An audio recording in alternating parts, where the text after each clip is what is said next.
train ourselves to always find the solution. There's always a way through this maze, through this problem. He goes, we don't ever train ourselves to say, okay, look, there is no solution to getting this mission accomplished.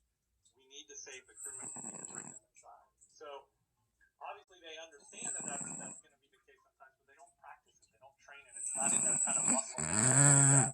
And we found that very interesting. And so we started looking at across all of our training operations, and we started changing the way we do training to add that into their training. That, you know, sometimes the answer is to not complete the mission. It's to save the crew's lives and bring them inside. And that's